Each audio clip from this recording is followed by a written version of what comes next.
sol assim a fez crescer.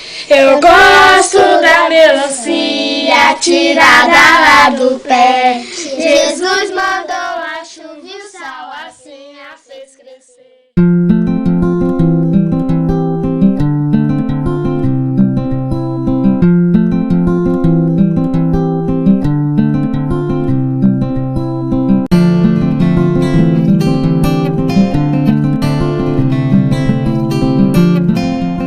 Departamento que fornece 1.800.000 refeições por dia em mais de 2.600 pontos diferentes, né? Entre EMEIs, EMEF, seis conveniadas, escolas indígenas, escolas de jovens e adultos, enfim. O departamento trabalha com um corpo técnico de cerca de 150 pessoas, profissionais das áreas nutricionais, de engenharia agrônoma, veterinários, para zelar pela qualidade dos alimentos que são fornecidos lá na ponta. Desde que eu cheguei nesse posto, a convite do secretário Calegari, com quem eu trabalho há muito tempo já, eu me defrontei com várias batalhas diferentes, né? Que na verdade são diferentes, mas são complementares. A primeira delas foi de imposição legal. Havia em cima da minha mesa um calhamaço do TCU acusando o não cumprimento da lei 11.947 de 2009, que é a lei da compra da agricultura familiar. Por diversos fatores, inclusive conflitos de interpretação do Tribunal de Contas do município com o Tribunal de Contas da União. Eu me debrucei em cima dessa questão e acabamos finalmente concretizando a nossa primeira compra de arroz da agricultura familiar, que veio do Paraná, e que, só para vocês terem uma ideia do tamanho do desafio, representou R$500 mil, com muito custo esse arroz chegou até nós e foi aceito nos nossos armazéns, de um montante de 22 milhões, que deveria ser a nossa meta descrita pelo parâmetro legal, que é 30% do repasse do recurso federal através do PNAE. Bom, esse arroz, para chegar até nós, ele deve ter feito uma meia dúzia de viagens extra, porque a secretaria, através do departamento, opera com parâmetros extremamente, vamos chamar aqui de rígidos e engessados. Parâmetros que impedem ao pequeno agricultor de acessar o nosso grande mercado, vamos dizer assim.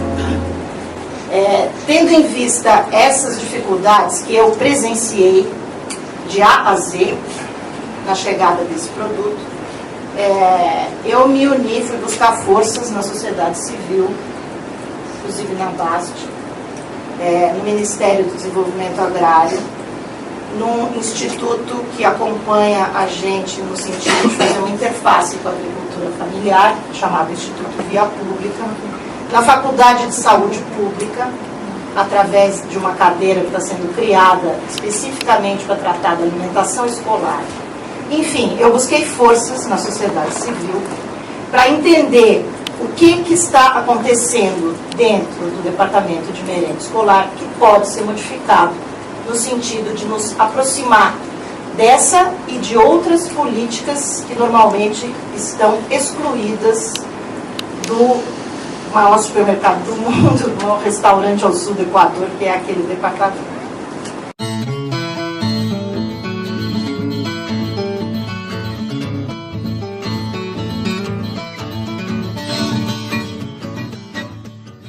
Que a questão da alimentação orgânica deve ser inserida na nossa discussão de departamento com esse mesmo cuidado. Eu não vou prometer nada para vocês aqui que não seja passado por um crivo devidamente estudado por especialistas da área e por delegados legitimados pela sociedade civil. Eu acho que vocês entendem o porquê. Esse modus operandi do departamento foi se consolidando ao longo da sua existência. Eu não posso, de maneira discricionária, dizer que a partir de agora, na minha presença, nada mais dessas regras vão valer, Até porque essas regras foram montadas para poder blindar o departamento e a secretaria de uma série de escândalos que, quem tiver um pouquinho de memória, vai lembrar que ocorreram há menos de 4 anos. Então, esse excesso de regras não é, a priori, algo passível de corte absoluto. Eu acho que é passível de estudo. E eu vejo nessa normativa, nesse arcabouço normativo do departamento e do seu formato, do formato jurídico dos seus contratos, um dos grandes entraves para agricultura familiar, para agricultura orgânica, para pequenos produtores, para pequenas compras, inclusive de grandes produtores. Porque para dar conta responder a essa normativa, é praxe no departamento que só se comprem os artigos e os produtos que ultrapassem a casa das dezenas de zeros. Então, se eu quiser, por exemplo, vou dar um exemplo para vocês, comprar orégano para deixar a comida mais gostosa, se ele não ultrapassar as dezenas de zeros, ele não vai entrar na conta da gente. E isso é um impeditivo que está dado pelo corpo técnico, passível de discussão, mas que eu preciso de tempo para desmontar esse entendimento que o corpo técnico tem. Por quê? Porque se opera através de grandes centros logísticos. Tudo que é feito na merenda escolar é distribuído a partir de 3 ou 4 pontos nessa cidade. Quando se montou esse grupo para discutir agricultura familiar, vocês sabem que a lei prevê, ela tem um artigo 20, se não me engano, que prevê que a aquisição dos gêneros da agricultura familiar privilegie os alimentos orgânicos, né? Aí, enquanto está havendo esse debate aqui, também está havendo uma tentativa de identificação de onde estão os orgânicos na cidade de São Paulo e se eles comportam uma demanda do porte da merenda escolar, por exemplo, né? E se eles comportam a demanda do porte, se eles conseguem distribuir, ou onde eles conseguem distribuir. Os números que a agricultura orgânica de São Paulo apresenta não são suficientes para abastecer a merenda escolar de São Paulo. Não, ser só de São Paulo. Eu também sei disso. Eu sei disso, mas a intenção era que se aproximasse dos agricultores de São Paulo. Então, carreado por essa necessidade, porque esses temas, eles são transversais. Quando eu falo como é que eu vou incluir a agricultura familiar para responder a uma questão do PNAE, do Plano de Aquisição da Merenda Escolar, eu também vou fatalmente recair na questão da agricultura orgânica, até porque o próprio PNAE pede isso. Então, quando eu monto um grupo de estudo, não é para eu resolver aquele calhamaço do TCU que foi deixado em cima da minha mesa. Não é, porque não é minha intenção parar por aí. É minha intenção prosseguir nesse estudo e avançar, quiçá, além dos 30% na questão da agricultura familiar. Foi o meu motivador. Só que, quando eu reúno as pessoas que podem me ajudar a discutir a agricultura familiar, eu encontro os mesmos atores que protagonizam a agricultura orgânica e que são os atores da sociedade civil legitimados para discutir essa questão. E foi nessa primeira discussão, onde se viu inclusive um mapeamento dos possíveis polos de produção, orgânica ou não, na cidade de São Paulo, mas de produção de agricultura, a gente decidiu enfatizar por esse lado e ver como que esse grupo de estudo pode, a partir de agora, aprofundar sua análise em cima da capacidade de fornecimento desses pontos e de como é que isso vai se dar ao longo de um período. Fazê-lo de forma planejada. Eu acho, a priori, que os números, do jeito que estão, não vão abastecer, mas eu acho que a gente pode fazer com que essa política seja instaurada de maneira gradativa. Acho que é vontade, respondo por mim, e imagino que o secretário replicaria as minhas palavras, e imagino que o prefeito também replicaria. Mas a gente tem que fazer isso de maneira compactuada entre os atores que estão trabalhando nesse mercado. Porque se a gente der um tiro no pé, a gente não volta mais a falar de orgânico nessa cidade. Dona Érica, a senhora não está numa posição invejável. Imaginamos a dificuldade que a senhora está tendo, até porque na minha audiência com o secretário, boa parte da audiência foi sobre esse problema. Agora, para poder fazer mudanças profundas, temos que ousar profundamente. E a gestão pública tem muitas razões para não ousar.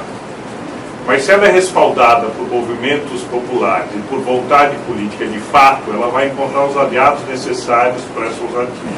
Nós sabemos que parte desse engessamento que a senhora descreveu não se deve só ao combate à corrupção, que é absolutamente necessário, dioturno e precisa ser permanente.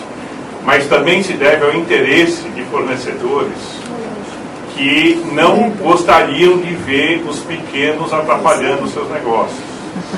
Existe o interesse dos grandes monopólios, né, que conseguem, pela 8666, preços, né, e acabam fechando os mercados. Agora, nós não estamos falando do mercado tradicional. Nós estamos falando do início do fomento de um processo que vai desde da oportunidade de inclusão social e renda do pequeno agricultor, até uma transformação cultural da sociedade na direção de uma vida de qualidade e sustentabilidade. Um departamento, né, que é chave nessa questão, é chave para essa transformação. Portanto, a senhora está numa posição dificílima, mas absolutamente transformadora. Então, eu queria dizer para a senhora que nós nos colocamos à disposição na Câmara. Eu, e acho que eu posso falar pelos demais vereadores à frente, para mexer na legislação que tiver que mexer. E aproveitando que a sua bancada é majoritária na Câmara, portanto, não vai ter nenhuma dificuldade em encontrar em nós o número de vereadores necessários para a transformação da legislação, que a senhora vai encontrar nessa Câmara a solidariedade necessária para fazer as mudanças que precisarem fazer para que a senhora possa levar a termo essa importantíssima mudança. A senhora já tem a sociedade civil do lado da senhora e agora a senhora tem a Câmara do lado da senhora e a senhora tem um secretário que está disposto a levar isso em frente. Só para completar, nesse escalonamento não é necessário, inclusive, se pensar em atacar a cidade inteira ao mesmo tempo.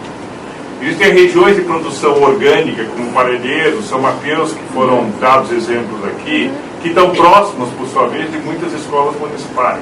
Podemos começar pequeno, podemos criar, pilotar algumas soluções, eventualmente até algum grau, um esforço de descentralização. Podemos começar a enfrentar o problema pilotando de forma criativa e inovadora o processo. E eu entendo tão bem a senhora, toda vez que a gente vai ver um problema aqui em São Paulo, ele é tão gigantesco, que precisa muita determinação, sonho e persistência para poder mudar o status quo, né?